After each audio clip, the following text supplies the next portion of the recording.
perilaku buruk. Ya karena pada dasarnya manusia itu memiliki kehendak bebas, bisa berbuat jahat, bisa berbuat baik. Mereka yang berbuat jahat karena potensi ada. Memang manusia itu berpotensi ingkar terhadap Tuhan. Ada potensi juga untuk berbuat baik dan potensi untuk taat kepada Tuhan. Gitu. Nah, Anda sendiri berada pada posisi abu-abu. Tapi yang pasti Anda tidak menjalankan apa yang diperintahkan Tuhan, kan gitu.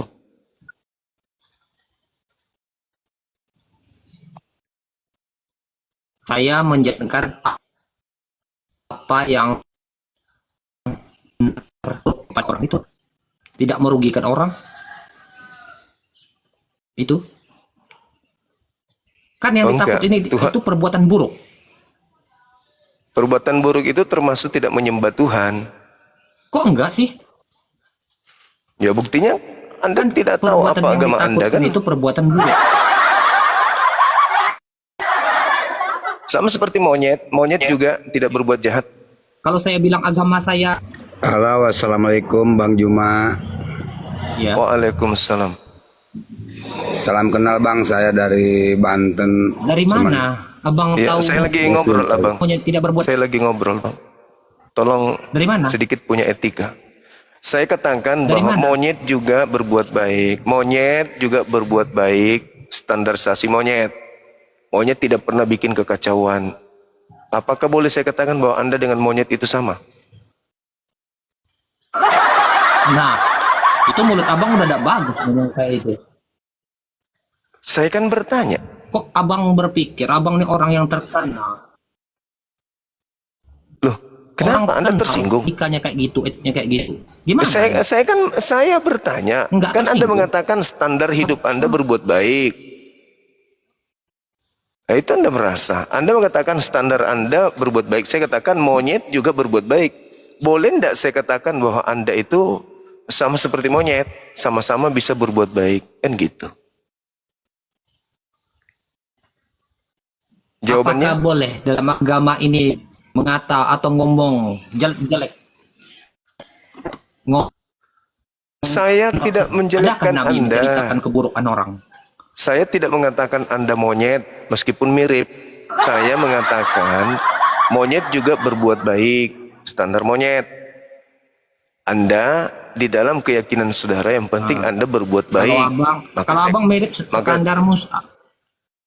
Maka saya mengatakan bahwa Anda apakah boleh disetarakan dengan monyet? Karena monyet juga berbuat baik, Anda juga berbuat baik. Kenapa Anda merasa tersinggung? Kalau Anda merasa tersinggung berarti memang Anda... Saya tidak pernah merasa tersinggung. Ya sudah, berarti Anda sama seperti monyet. Monyet juga tidak tersinggung kalau dibilang kayak gitu. Gimana dong? Tersinggung nggak monyet dibilang gitu? Enggak, sama. Anda juga nggak tersinggung. Berarti mirip ya? Nah, tapi kan nih orangnya... Itu hanya intermezzo teman-teman, iklan karena belum ada dari Oten.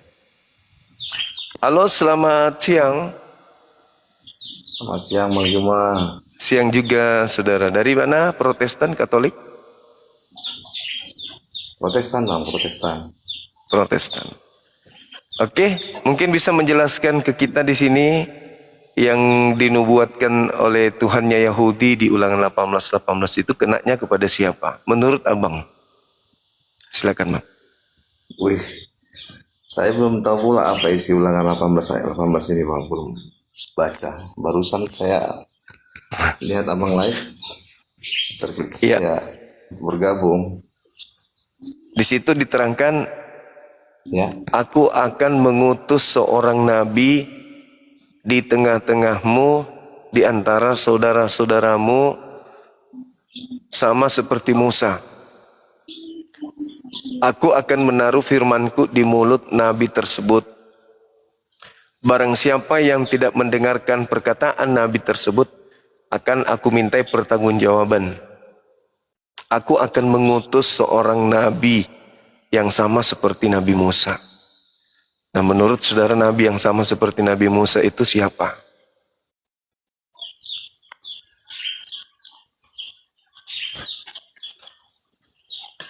Yang sama dengan Nabi Musa ya, Bang Juma. Iya, betul Bang.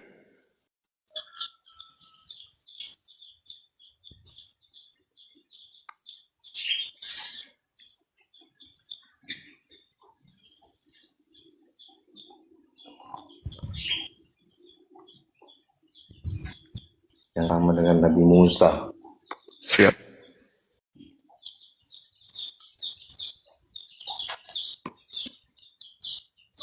Ya pada masa itu yang sama dengan Nabi Musa, Nabi Elia. Nabi Elia. Ya, Nabi Musa menurut nggak saya. terangkat Bang. Nabi Musa meninggal dunia. Elia kan tidak meninggal, dia langsung terangkat ke langit. Oh ya, berarti lebih tinggi derajat Nabi Elia. Nabi Iya, Musa itu dia. meninggal.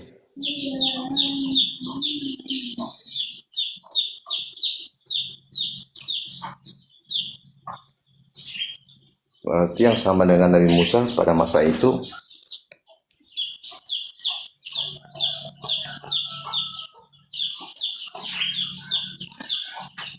Nabi Yesaya ya, Nabi Yahya ya.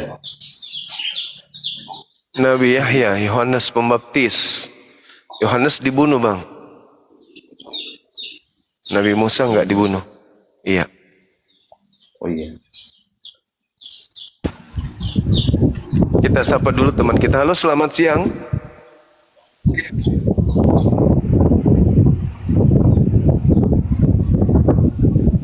Halo.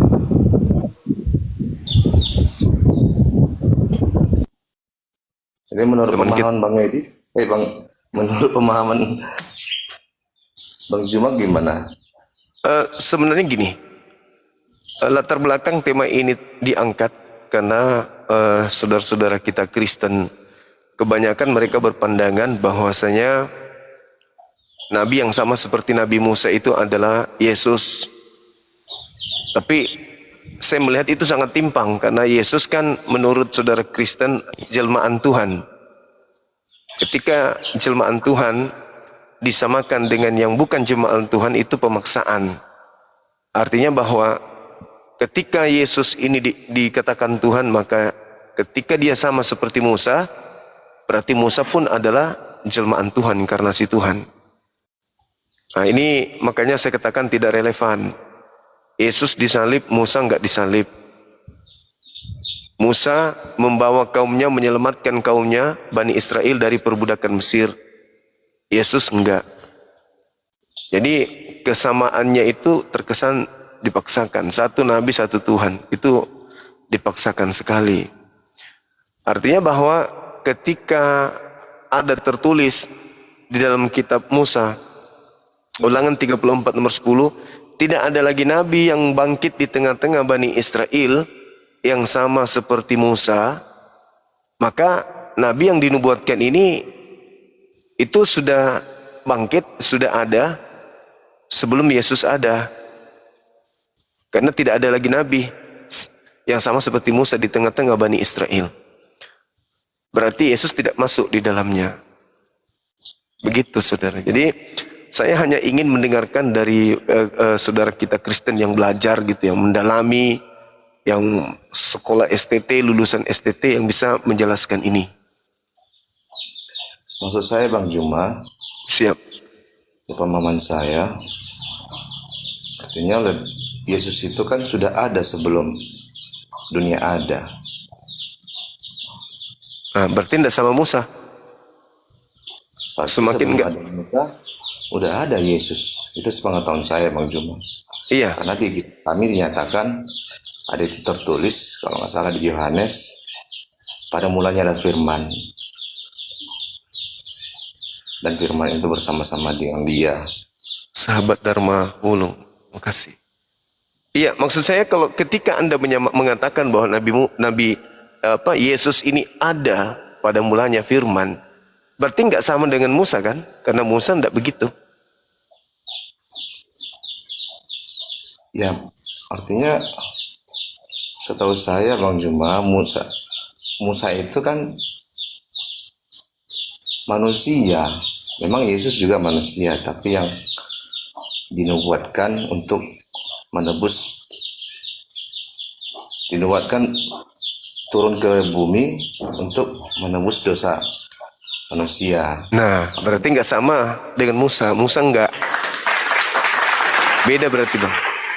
Iya, nggak sama tapi lebih tinggi lah derajatnya Yesus daripada Musa. Iya, berarti nggak sama Bang ya? Nggak sama. Oke, oke. Memang tadi bertanya nabi apa yang bersama dengan Musa pada masa itu. Itu saya Iya. kurang tahu. Saya tanya ke abang juga. Menurut abang, Iya. siapa? Saya juga pengen tahu. Iya. Kalau saya sih hanya ingin mendengarkan dari saudara Kristen nabi yang sama seperti Musa. Kalau di Islam kami tidak punya kompetensi dan tidak punya kemudian kapasitas sampai ke situ, dan Islam juga tidak membutuhkan nubuat-nubuat dari kitab-kitab terdahulu karena kami memiliki kitab sendiri bernama Al-Quran. Begitu Bang. Cuman yang saya dengarkan bahwasanya orang Kristen memahami bahwa nabi yang sama seperti Musa itu adalah Yesus. Makanya saya ingin minta penjelasan dari aspek mana. Semakin Yesus dikaji, semakin Yesus itu lebih tinggi daripada Musa, berarti nggak bisa. Sementara nabi yang sama Musa inilah yang dinubuatkan, kan gitu Bang.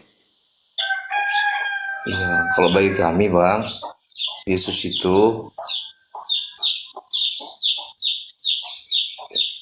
ya juru selamat kami, umat Kristen. Iya. Tapi boleh nggak kita masuk ke situ Bang? Terkait Yesus sebagai juru selamat.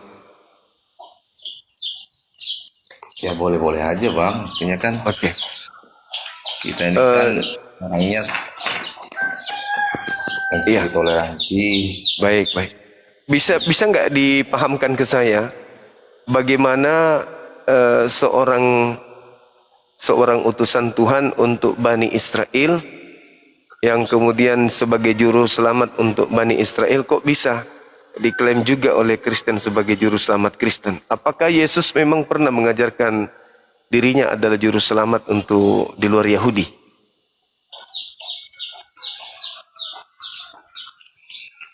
Ya ada lah Bang. Artinya kan menurut ayat Alkitab selanjutnya, Yesus itu juru selamat kami banyak. Buktinya tertulis di Alkitab kami. Iya. Kalau dari tertulis, akulah jalan dan kebenaran. ya, Tidak ada yang sampai kepada Bapa. yang sampai kepada Bapa kalau tidak melalui aku, kata Oke, Yesus. baik. Nah, melalui Yesus itu maksudnya gimana, Bang? Ya melalui Yesus itu artinya kita percaya dengan dia bahwasanya apa yang diajarkan itu semuanya benar dan melalui Sang Bapa. Iya. Ketika Yesus mengatakan aku diutus hanya kepada domba yang sesat dari umat Israel, apakah itu benar menurut Abang?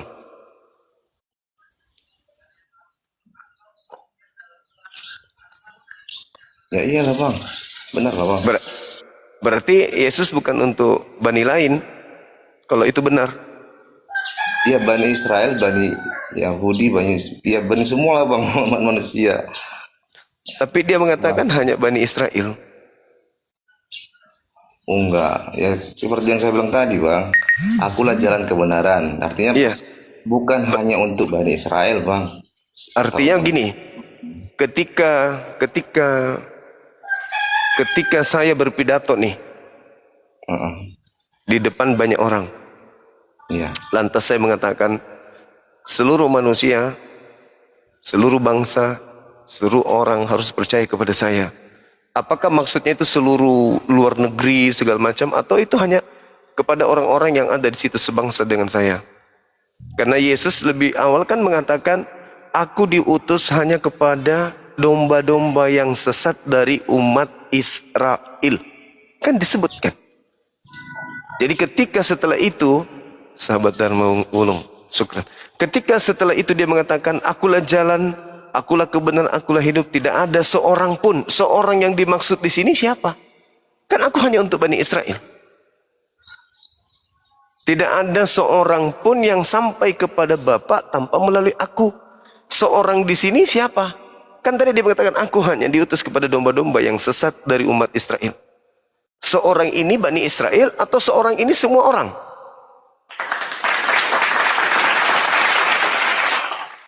Ya, itulah Bang, menurut pengetahuanku sesuai dengan ajaran kitab kami ya untuk semua orang, bukan hanya untuk Bani Berarti Israel. Yesus salah. Harusnya Yesus mengatakan, aku diutus kepada seluruh manusia. Harusnya bilang gitu. Tapi dia mengatakan, aku diutus hanya kepada domba-domba yang sesat dari umat Israel. Nah, setelah dia datang, banyak orang Israel yang menolak dia. Habis itu dia mengatakan, tidak ada yang sampai kepada Bapa tanpa melalui aku. Tidak ada seorang pun. Nah, maksudnya, masa semua manusia sementara dia hanya untuk Bani Israel?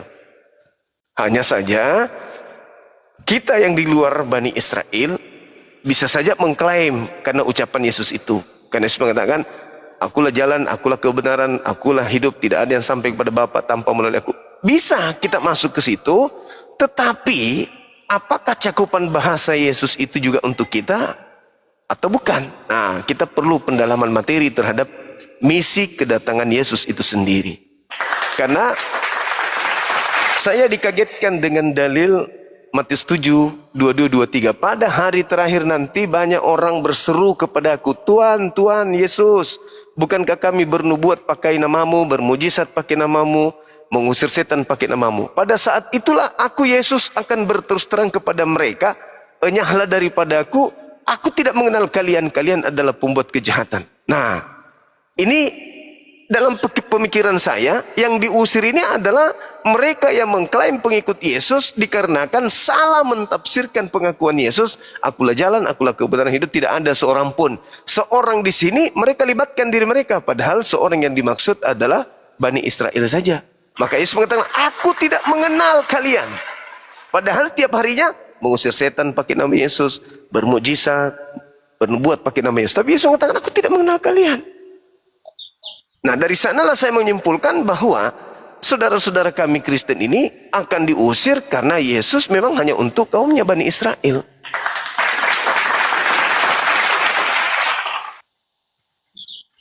Begitu abangku. Karena konsep yang kedua, akulah jalan, akulah kebenaran, akulah hidup. Tidak ada yang sampai kepada Tuhan. Nah, Kristen di luar daripada Bani Israel tidak menjadikan Yesus jalan, tapi menjadikan Yesus sebagai tujuan. Dituhankannya Yesus itu. Itulah makanya ku bilang, diusir karena melakukan kejahatan. Yesus tidak mengenalnya. Sudah Yesus tidak mengenalnya, berbuat pula kejahatan. Apa kejahatannya? Sudahlah mereka bukan untuk Yesus, Yesus dituhankan pula sama mereka.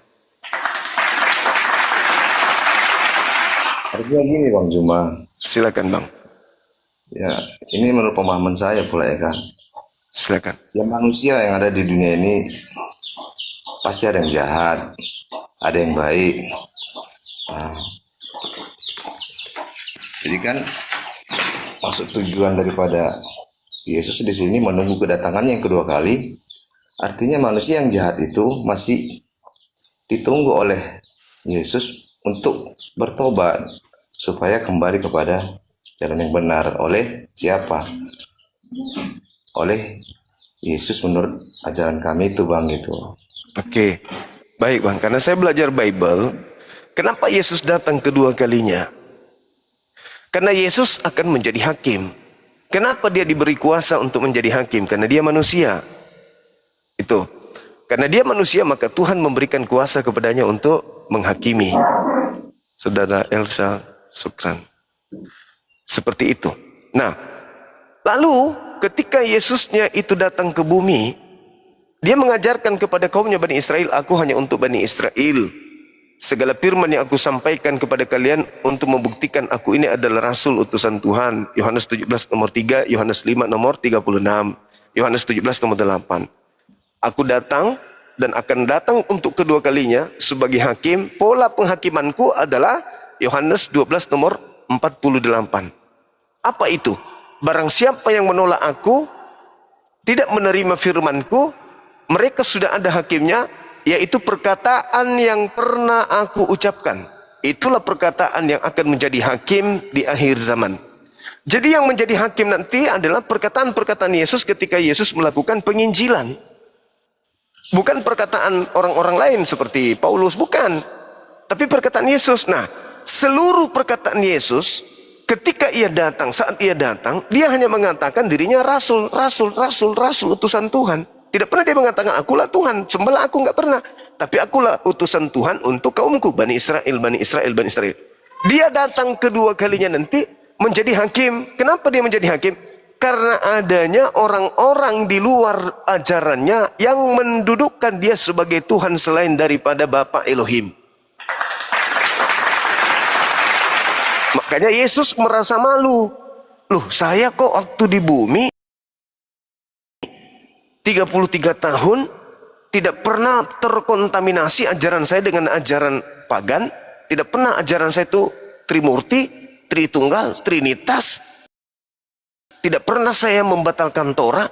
Kok ini ada orang mengatasnamakan namaku, menjual-jual namaku, tetapi perilaku yang mereka lakukan perintah manusia. Maka dia turun untuk menghakimi. Di dalam Al-Quran itu tercatat di dalam surah Ali Imran Al-Ma'idah ayat 116-117. Wa isqalallahu ya Isa anta qulta linnas, wahai Isa, apakah engkau yang mengajak manusia, mengajarkan mereka, membimbing mereka untuk menuhankan dirimu, menyembah dirimu selain daripada aku. Qala subhanaka ma yakunu li an aqula ma laysa li bihaqq.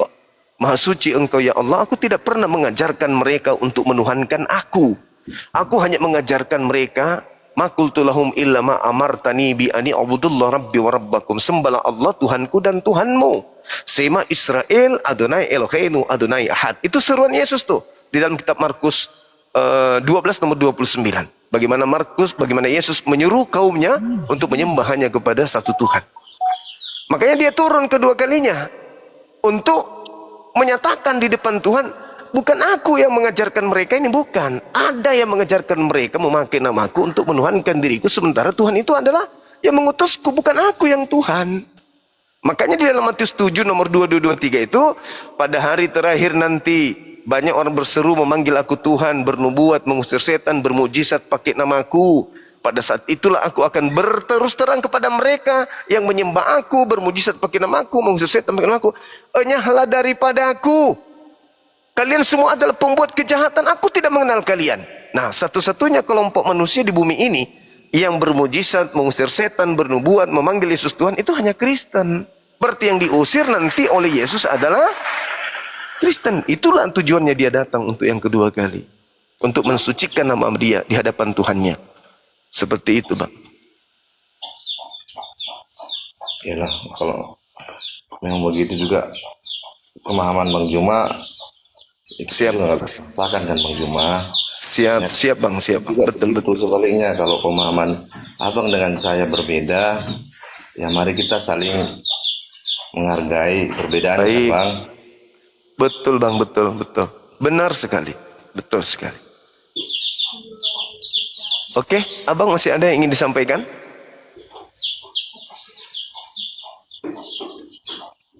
Ini Bang yang mau saya sampaikan satu lagi. Siap. Ada juga pernah saya baca di kitab kami di Wahyu, Ya. akan datang nanti pengabar Injil, yaitu tentang 144.000 orang ke seluruh dunia mengabarkan kebenaran. Jadi yang 144.000 ini udah dipastikan nanti akan masuk ke surga. Tapi Iya. setelah kita pahami lebih jauh lagi, ternyata masih selain dari 144.000 orang yang penginjil ini, akan banyak juga seperti pasiran di laut akan masuk surga. Itulah pemikiran saya Bang, yang ada pernah saya baca di kitab Wahyu kami. Iya, baik. Jadi kalau kita berbicara tentang data 144 ini, itu adalah Bani Israel, Bang. Bani Israel yang sudah termaterai untuk masuk surga, gitu. Itu bukan non Israel. Materai. Ya. Jadi di dalam kitab Wahyu itu menerangkan bahwa yang termaterai di sana adalah Bani Israel. Adapun yang seperti pasir di pantai yang akan masuk surga juga itu adalah mereka yang percaya sesuai dengan pengakuan Yesusnya di dalam Yohanes 17 nomor 3, hidup kekal itu adalah mereka mengenal Engkau satu-satunya Tuhan yang benar dan mengenal Yesus yang Engkau rasulkan, yang Engkau utuskan. Nah, itu iman umat Islam, Bang. Itu iman kami. Hidup kekal itu adalah la ilaha illallah Yesus Rasulullah. Itu iman kami. Nah, jadi kami memaknai kitab Wahyu 13 itu adalah bahwa setelah yang terakhir datang, dialah nanti yang pertama. Maksudnya umat terakhir yang datang, dialah yang pertama masuk surga. Kenapa?